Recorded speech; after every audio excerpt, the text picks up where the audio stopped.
श्री गणेशाय नमः। श्री सीतारामाभ्यां नमः। श्री हनुमते नमः। श्री उमापते नमः। श्री गुरुवे नमः। सब संतन की जय जय। जय जय सीताराम। राधे श्याम।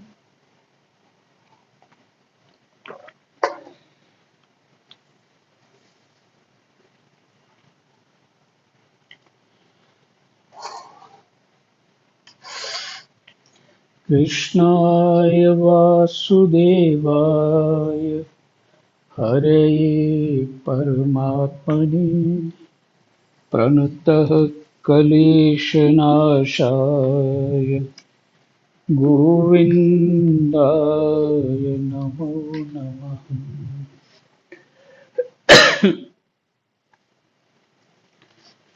प्रणतः क्लेशनाशाय गोविन्दाय नमो नमः।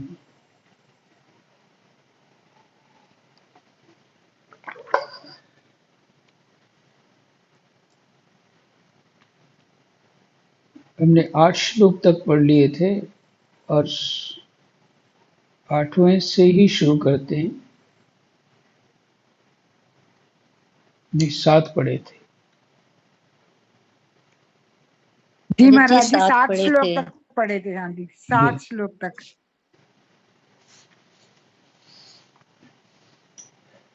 पाठ करने से पहले कुछ विशेष बातें हैं जो ध्यान देने योग्य हैं। पहली बात यह है कि ज्यादातर जो बातें पाठ में आ रही हैं भक्ति, ज्ञान, वैराग्य, सदाचार, संसार की असारता और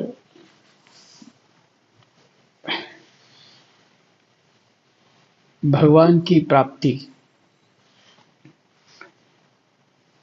और चाहे वो अध्यात्म सुनाया जाए, चाहे वो ज्ञान परक बात हो या भक्ति परक बात हो,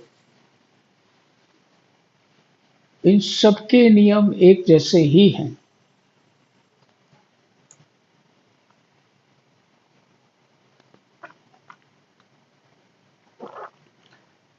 नियम का अर्थ इन साधनों पे चलने पर सबके नियम एक जैसे ही हैं।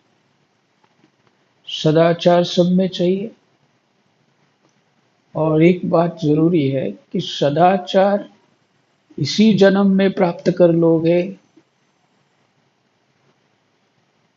ये परमात्मा की कृपा के ऊपर है और अपनी चाह के ऊपर है। भगवान से प्रार्थना अब तभी ये प्राप्त होगा, जोर लगा के नहीं होगा। इसी तरह साधना भी तब समझ में आती है जब जीव जीन हो जाता है, परमात्मा के थक करके उनकी शरण पहुंच जाता है। तो श्रद्धा उत्पन्न होने पे ज्ञान होता है और बुद्धि चलाने से ज्ञान नहीं होता है। तो जो आरंभ का प्रश्न था, भक्ति माता जी जिस कारण से दुखी थी वो था ज्ञान और वैराग्य बूढ़े हैं। वस्तुतः ये दृश्य हम लोगों का ही है। भक्ति तो जैसी भी है, चाह तो है, भक्ति है, पर ज्ञान और वैराग्य बूढ़े, इसलिए भक्ति प्रसन्न नहीं है। और नारद जी ने ये जो भागवत जी का जो प्राकट्य हुआ, तो नारद जी, सनकादि ऋषियों ने सुनाया नारद जी को, तो भक्ति ज्ञान वैराग्य पुष्ट हुए। अब ये जितने भी प्रसंग हैं,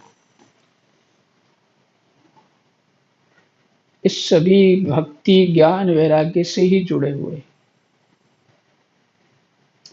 साधना क्या कैसे करनी चाहिए, क्या होना चाहिए,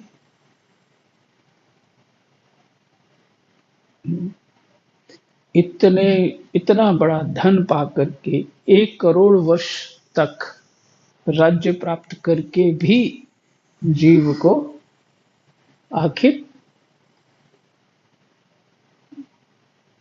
ये संसार है दृष्टि से, तुच्छ दृष्टि से, जिसको समय ऐसा कि बहुत बड़ा अंधकार है, से बाहर निकलना है। वो राज्य किसमें हुआ? वही जो तमोगुण से उत्पन्न हुई हमारी तन्मात्रा है, जिनसे विषय प्राप्त होते।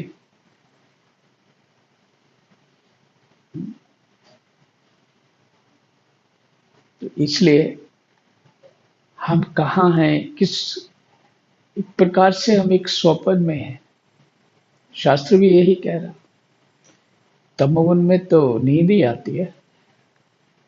और गोस्वामी बोल भी रहे हैं, मोह निशा सब सो बनिहार, सभी जीव मोह निद्रा में सो रहे हैं।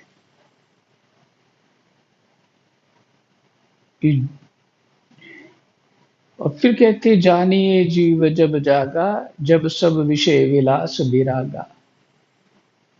इन विषयों से, विलासों से, मने सुखों से विराग होगा, तभी समझिए जाग गया।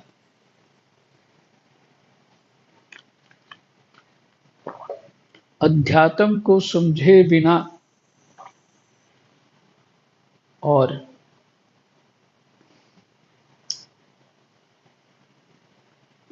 धर्म को पालन किए बिना वैराग्य नहीं हो सकता।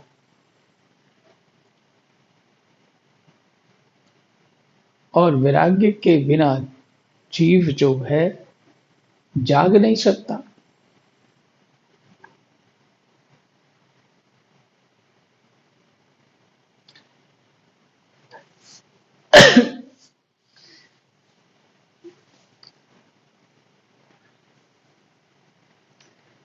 जब जीव अध्यात्म को नहीं जानता, गुरु ग्रंथ गोविंद को नहीं समझ पाता, जब तक तो विषयों में ही लगा रहता, और विषय ही उनका मरना जीना हो जाता। किसी को धन मिल गया तो वो फट जाता है खुशी के मारे, और किसी का धन चला गया तो हार्ट अटैक हो जाता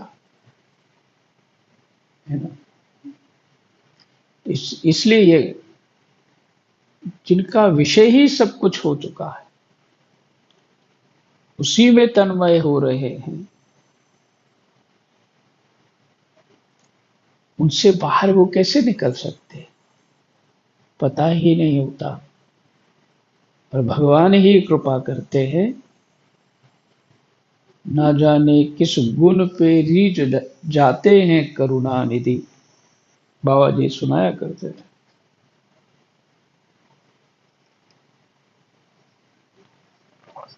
भगवान तो किसी गुण पे तो नहीं रीझते हैं, गुणों से लेन देन नहीं है। जीव जब दुखी हो जाता है, जैसे बच्चा बाहर खेलते खेलते थक जाता है, जब भूख लग जाती है, तो बहुत छोटा होगा तो रोने लग जाएगा। बड़ा होगा तो भीतर आएगा, थक गया होगा तो सो जाएगा, और भूखा होगा तो कुछ मांगेगा खाने के लिए।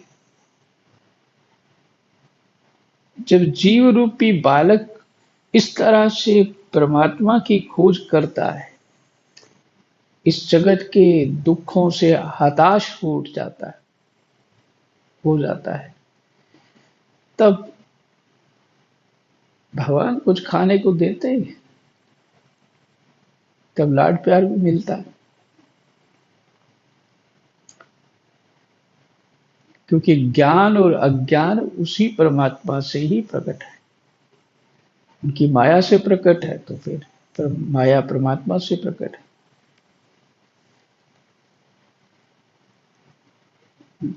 1 करोड़ वर्ष तक राज्य किया, उसके बाद साधना ही सार है।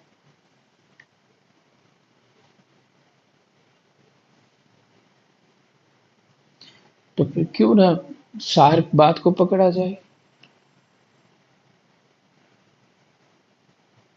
बाबा एक बड़ी हंसने वाली बात सुनाते थे,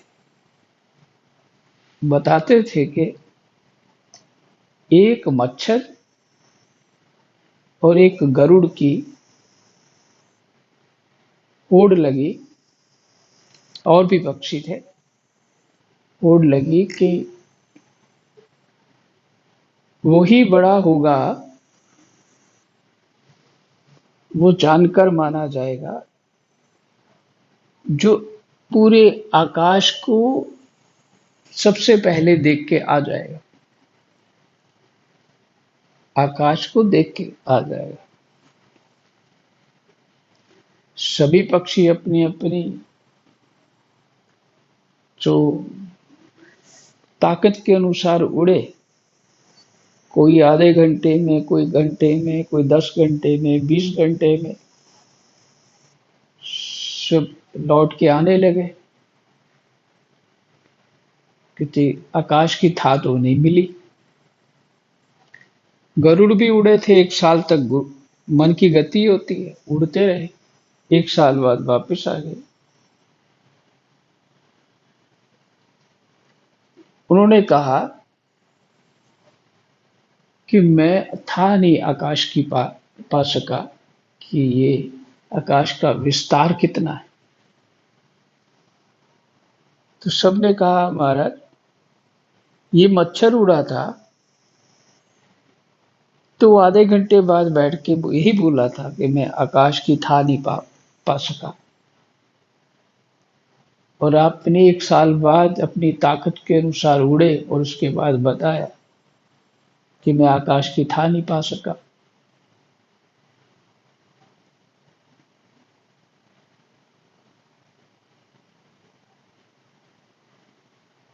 इसी तरह अनविचार रमणीय सदा, संसार सदा रमणीय लगता रहता, नए नए शरीर मिलते रहते हैं, सुख दुख प्राप्त होता जाता है, और राग द्वेष में फंसा रहता है, चित्त बाहर निकल नहीं पाता, शांत हो नहीं पाता।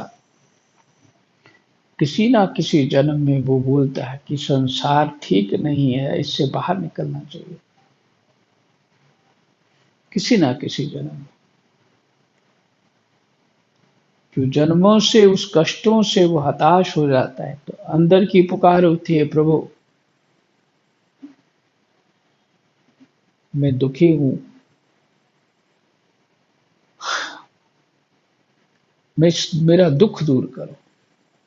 तो दुख दूर परमात्मा का भगवान कैसे करेंगे, कि असली दुख दूर करना तो भगवान ही जानते ना, और कोई नहीं जानता। माँ बाप बच्चे को कितना प्रेम करते हैं, कौन सा दुख दूर हो जाता है उसका, खाना पीना सोना नहाना सब व्यवस्था कर देते है ना। बस वहीं तक वो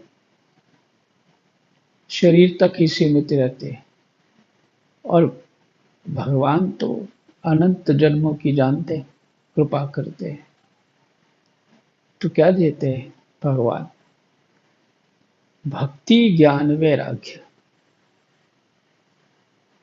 पहले तो धर्म का आचरण, जिससे वैराग्य होता है, वे सत्संग देते हैं, उन लोगों का संग देते हैं। जब वैराग्य होगा, शांत हो जाएगा चित्त, तब ज्ञान होगा। जो वास्तविक ज्ञान है वो अपना अनुभव से होगा। ये तो सारा प्रयास भगवान की भक्ति और वैराग्य के लिए है।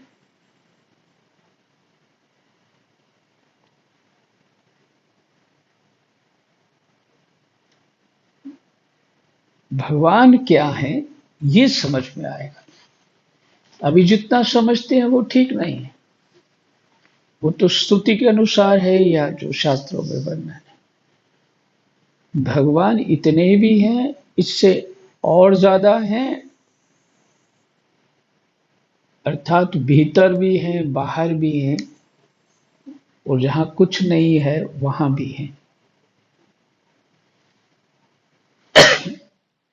इसलिए भगवान को ही जानना कठिन है। जो हम जानते हैं वो पूरा नहीं है।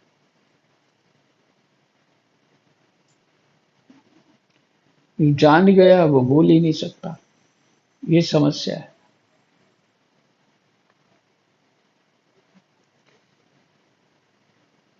तो इस सार बात की ओर ध्यान रखना चाहिए, भक्ति ज्ञान वैराग्य। और इसमें वैराग्य, इसमें कितने आपने प्रसंग पढ़े।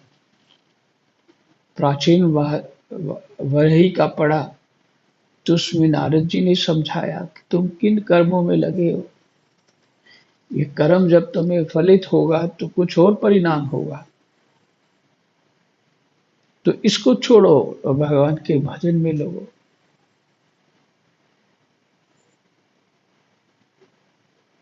और उसका छोड़ा नारद जी, जो प्रेषिता लोग थे वो जा रहे थे भजन करने, फिर राज्य करेंगे। और भगवान शंकर प्रकट हो गए। कोई तो कारण होगा, भगवान शंकर प्रकट हो गए। उन प्रचेताओं के हृदय में कुछ तो होगा, इसलिए तो प्रकट हुए। भगवान को ही याद कर रहे होंगे ना, तभी तो उनसे उपदेश मिला।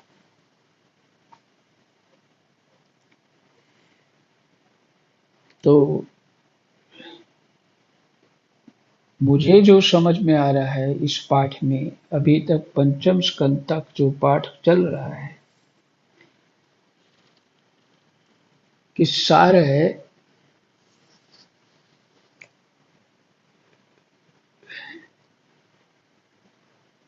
संसार की असारता को समझ के संसार का मन ही मन त्याग हो जाए। क्योंकि ये एक निद्रा है संसार, मोह है संसार, कुछ भी नहीं है। हम तन्मात्राओं के द्वारा इस संसार को देख रहे हैं।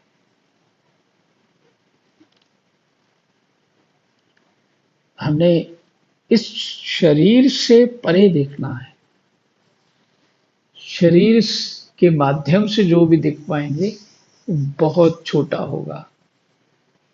आंखों से, कान से, नाक से जो भी अनुभव कर रहे हैं, ये अंधे की तरह है। बिल्कुल अंधे की तरह। अंधा जैसे हाथ रखता है तो उसको लगता है कि दीवार है, कपड़ा है, सब जो भी उसको अनुभव होता है।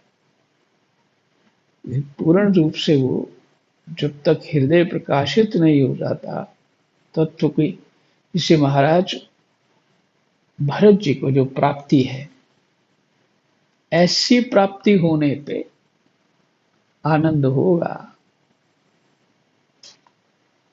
सत्य चित्त आनंद होगा। और ये जो राजा रहुगण है, ये जा रहे हैं सत्संग के लिए, है ना विचित्र बात। लेकिन सत्संग लेने वाला स्वरूप नहीं है। जीव खाली होके जाए पूर्ण रूप से, बुद्धि को घर ही छोड़ आए।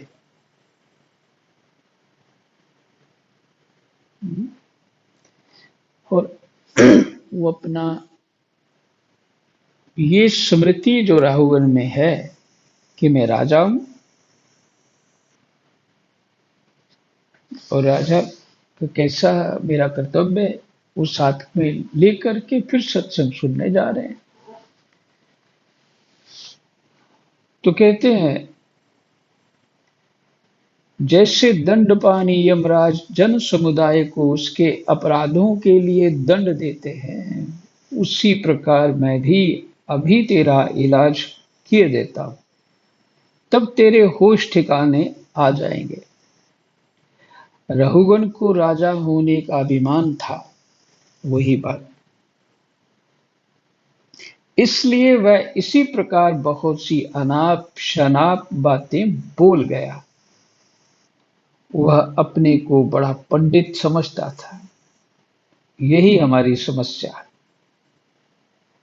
अतः रजतम युक्त अभिमान के वशीभूत होकर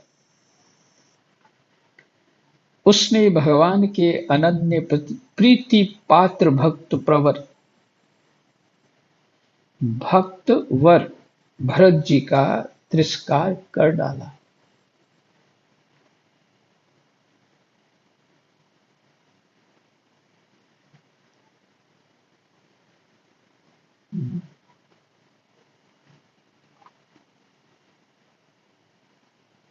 कारण था रज और तम युक्त अभिमान था उसका। योगेश्वरों की विचित्र कहनी करनी का तो उससे कुछ पता ही न था। उसकी ऐसी कच्ची बुद्धि देखकर वे संपूर्ण प्राणियों के सुहृद एवं आत्मा ब्रह्मभूत ब्राह्मण देवता मुस्कुराए और बिना किसी प्रकार का अभिमान किए इस प्रकार कहने लगे।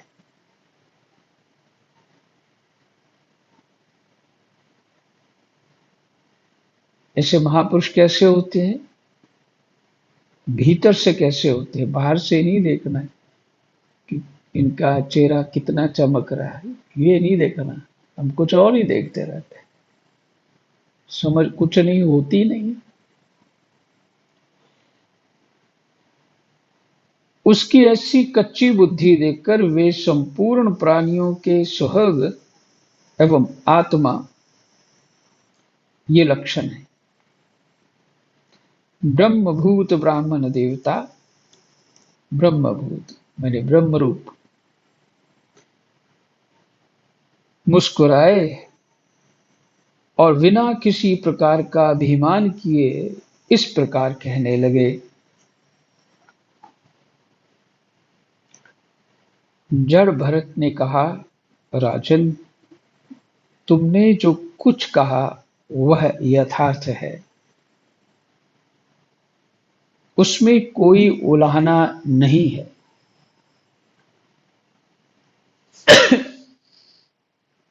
तुम जो कह रहे हो वो ठीक है।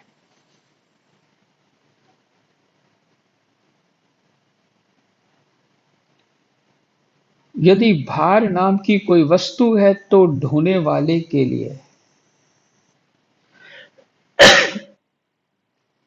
यदि कोई मार्ग है तो वह चलने वाले के लिए है।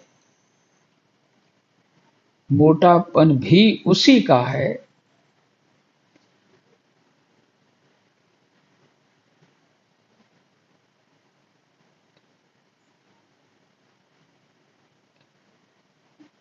यह सब शरीर के लिए कहा जाता है, आत्मा के लिए नहीं। ज्ञानी जन ऐसी बात नहीं करते।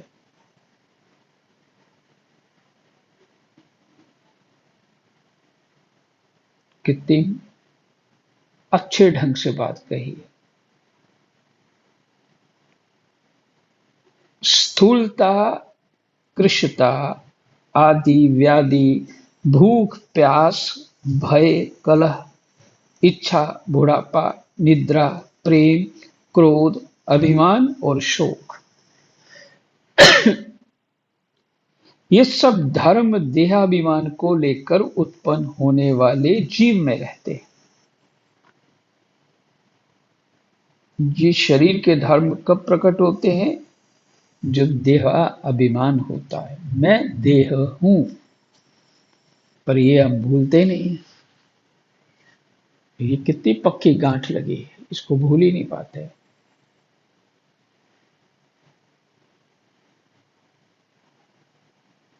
ये सब धर्म देहाभिमान को लेकर उत्पन्न होने वाले जीव में रहते हैं, मुझ में इनका लेश भी नहीं है।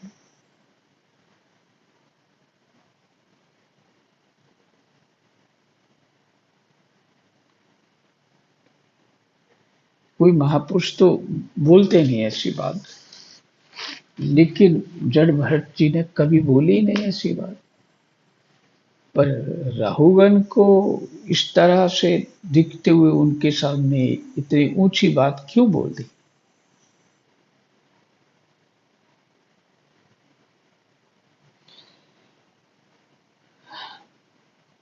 राजन, तुमने जो जीने मरने की बात कही, सो जितने भी विकारी पदार्थ हैं, उन सभी में नियमित रूप से ये दोनों बातें देखी जाती हैं।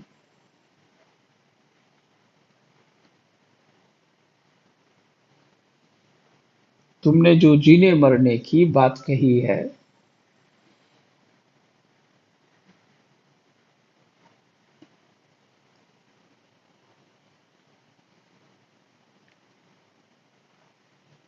सो जितने भी विकारी पदार्थ हैं, उन सभी में नियमित रूप से ये दोनों बातें देखी जाती हैं। विकारी पदार्थ को, सभी पदार्थ बदल जाते हैं, बदलते रहते हैं। इस काल चक्र में सभी वस्तुएं बदलती रहती हैं। इसलिए विकारी पदार्थ, जिनमें विकार उत्पन्न होता रहता है, माने बदलना, उन सभी में नियमित रूप से ये दोनों बातें देखी जाती हैं।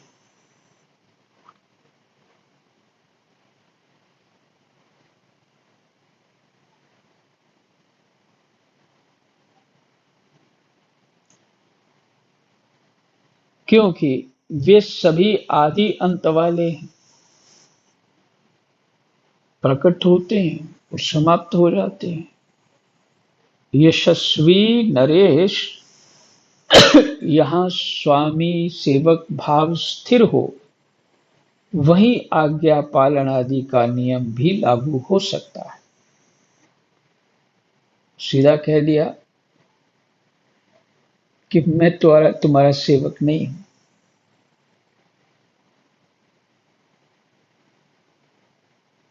तुम राजा हो और मैं प्रजा हूं। इस प्रकार की भेद बुद्धि के लिए मुझे व्यवहार के सिवा और कहीं तनिक भी अवकाश नहीं दिखाई देता, क्योंकि वो आत्म स्थिति में ब्रह्मभूत हैं, है ना। ये तो भेद बुद्धि का लक्षण है, उससे ये बातें बनती हैं, व्यवहार बनता है।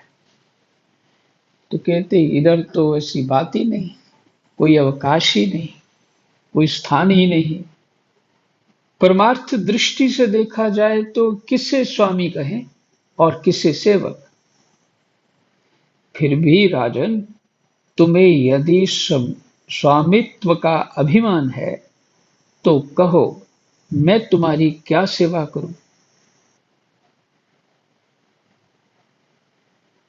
वीरवर, मैं मत उन्मत्त और जड़ के समान अपनी ही स्थिति में रहता हूं। मेरा इलाज करके तुम्हें क्या हाथ लगेगा? यदि मैं वास्तव में जड़ और प्रमादी ही हूं, तो भी मुझे शिक्षा देना पिसे हुए को पीसने के समान व्यर्थ ही होगा।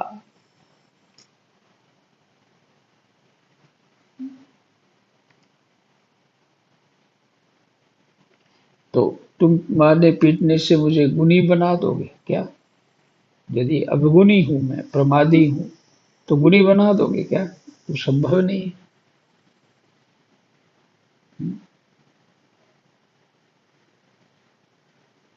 अर्थात तुम नहीं कुछ भी कर सकते।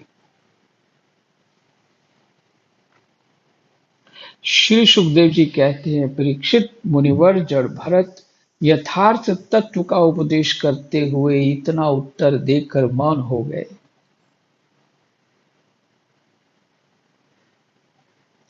उनका देहात्म बुद्धि का हेतुभूत अज्ञान निवृत्त हो चुका था। फिर से शब्द आया, वो देहात्म, देह बुद्धि माने देहाभिमान का कारण अज्ञान निवृत्त हो चुका था। उसका कारण है अज्ञान, इसलिए वे परम शांत हो गए थे। अतः इतना कहकर भोग द्वारा प्रारब्ध क्षय करने के लिए वे फिर पहले के ही समान उस पालकी को कंधे पर लेकर चलने लगे। सिंधु सौवीर नरेश रहुगन भी अपनी उत्तम श्रद्धा के कारण तत्व जिज्ञासा का पूरा अधिकारी था।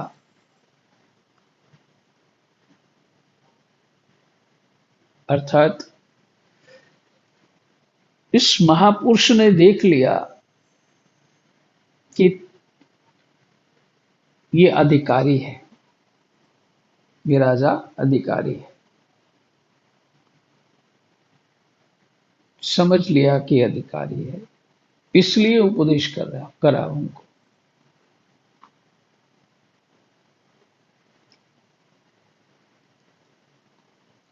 जिसको कुछ भी समझ ना हो, जो इस जो पाठ में अभी जैसा मुझे समझ आ रहा है, जिसने इसको देखा ही ना हो कभी, तो उसको पल्ले नहीं पड़ेगा कुछ भी, या पीछे सुनता ना आ रहा हो, कुछ पल्ले नहीं पड़ेगा। तो उसको कैसे तत्व की बात सीधे सीधे समझा दी जाएगी? देहाभिमान, ये सब जो महाराज भरत ने बोला, उपदेश दिया, नहीं समझा सकते। साधक जब तक पूर्ण ध्यान अपना नहीं लगाता, उसमें समझता नहीं है, तो कुछ समझ नहीं आएगा। इधर उधर देखते हुए सुनना, ये भी कुछ समझ नहीं आएगा।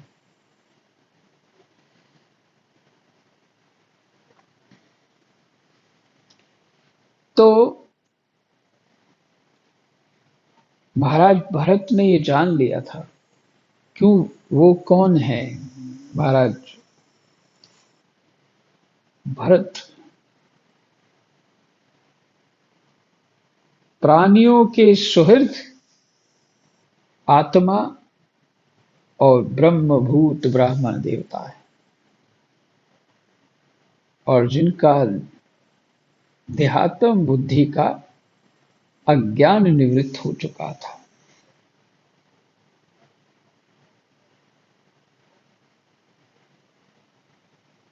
जब उसने उन द्विज श्रेष्ठ के अनेकों योग ग्रंथों से समर्थित और हृदय की ग्रंथि का छेदन करने वाले ये वाक्य सुने, तब वह तत्काल पालकी से उतर पड़ा। उसका राजमद मद सर्वथा दूर हो गया और वह उनके चरणों में सिर रखकर अपना अपराध क्षमा कराते हुए इस प्रकार कहने लगा, देव, आपने द्विजों का चिन्ह यज्ञोपवीत धारण कर रखा है। बतलाइए, इस प्रकार प्रच्छन्न भाव से विचरने वाले आप कौन हैं? क्या आप दत्तात्रेय आदि अवधूतों में से कोई हैं? आप किसके पुत्र हैं? आपका कहाँ जन्म हुआ है और यहाँ कैसे आपका पदार्पण हुआ है? यदि आप हमारा कल्याण करने पधारे हैं, तो क्या आप साक्षात सत्वमूर्ति भगवान कपिल जी ही तो नहीं है? अर्थात भगवान कपिल हैं क्या? मुझे इंद्र के वज्र का कोई डर नहीं है। रघुगण क्या बोलते हैं? मुझे इंद्र के वज्र का कोई डर नहीं है, ना मैं महादेव जी के त्रिशूल से डरता हूं और ना यमराज के दंड से। मुझे अग्नि, सूर्य, चंद्र, वायु और कुबेर के अस्त्र शस्त्रों का भी कोई भय नहीं है, परंतु मैं ब्राह्मण कुल के अपमान से बहुत ही डरता हूं।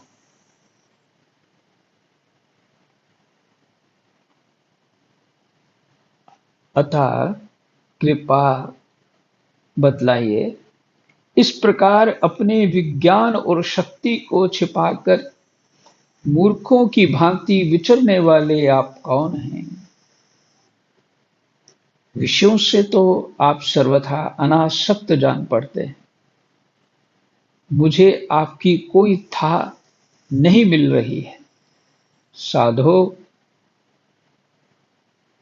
आपके योग युक्त वाक्यों की बुद्धि द्वारा आलोचना करने पर भी मेरा संदेह दूर नहीं होता।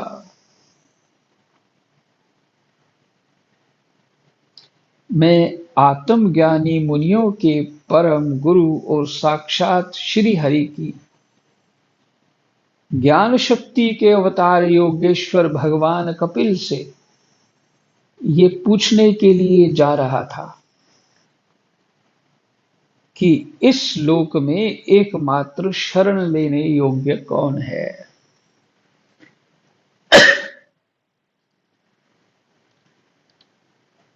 ये है महापुरुषों का चमत्कार। वो जिज्ञासा से जा रहा था कपिल भगवान के पास। कपिल भगवान तो वही देवहूति माता जी के पुत्र हैं।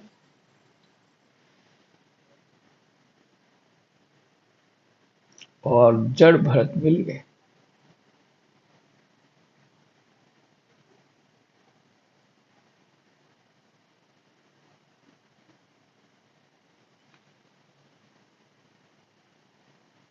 पूछने के लिए जा रहा था कि इस लोक में एकमात्र शरण लेने योग्य कौन है।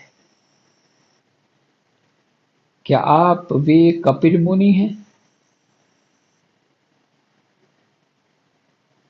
जो लोगों की दशा देखने के लिए इस प्रकार अपना रूप छिपाकर विचर रहे हैं? भला घर में आसक्त रहने वाला विवेकहीन पुरुष योगेश्वरों की गति कैसे जान सकता है? मैंने युद्धादि कर्मों में अपने को श्रम होते देखा है,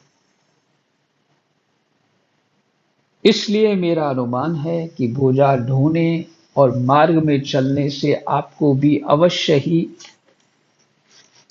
होता होगा। चलने से आपको भी अवश्य ही होता होगा वही भार। मुझे तो व्यवहार मार्ग भी सत्य ही जान पड़ता है, क्योंकि मिथ्या घड़े से जल लाना आदि कार्य नहीं होता। वो जो कहकर व्यवहार जगत में हो रहा है, तो वो असत्य जगत कैसे है ये? क्योंकि जगत में तो व्यवहार हो रहा है ना। देहादि के धर्मों का आत्मा पर कोई प्रभाव ही नहीं होता, ऐसी बात भी नहीं है। ये प्रश्न में है, और ये निश्चित है कि आत्मा पर नहीं होता, पर ये कह रहा है कि ऐसी बात नहीं। चूल्हे पर रखी हुई बटलोई जब अग्नि से तपने लगती है तब उसका जल भी खौलने लगता है, और फिर उसे जल से चावल का भीतरी भाग भी पक जाता है। इसी प्रकार अपनी उपाधि के धर्मों का अनुवर्तन करने के कारण देह, इंद्रिय, प्राण और मन की सन्निधि से आत्मा को भी उनके धर्म, श्रम आदि का अनुभव होता है। आपने जो दंड आदि की व्यस्तता बताई, सो राजा तो प्रजा का शासन और पालन करने के लिए नियुक्त किया हुआ उसका दास ही है। उसका उन्मत्तादि को दंड देना पिसे हुए को पीसने के समान व्यर्थ नहीं हो सकता, क्योंकि अपने धर्म का आचरण करना भगवान की सेवा ही है। उसे करने वाला व्यक्ति अपने संपूर्ण पाप राशि को नष्ट कर देता है। वही बात अपने ढंग का जो जीव को ज्ञान होता है, जैसे हम लोगों को है, वैसा ही राहुगन बोल रहा है।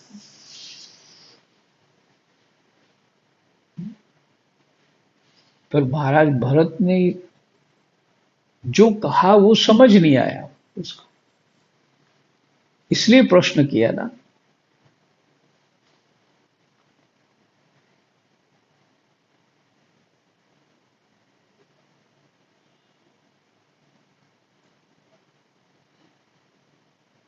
कहां की बात कहां जोड़ रहा है। धर्म का आचरण करना भगवान की सेवा ही है।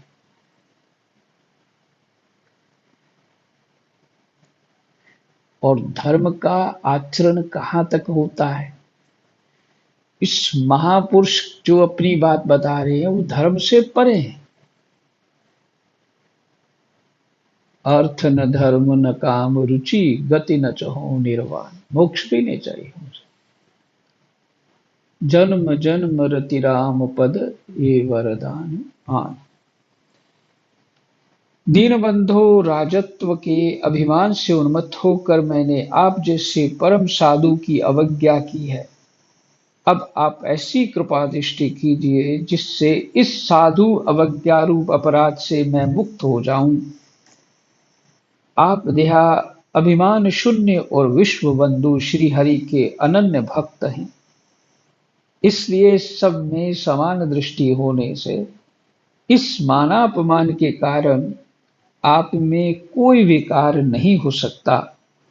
तथापि एक महापुरुष का अपमान करने के कारण मेरे जैसा पुरुष साक्षात त्रिशूल पानी महादेव जी के समान प्रभावशाली होने पर भी अपने अपराध से अवश्य थोड़े ही काल में नष्ट हो जाएगा। कल सुबह 20 के बाद से फिर पढ़ेंगे। आज यही विश्राम। जय जय सीताराम, राधे श्याम। कृष्णाय वासुदेवाय, हरये परमात्मने, प्रणतः क्लेशनाशाय गोविन्दाय नमः।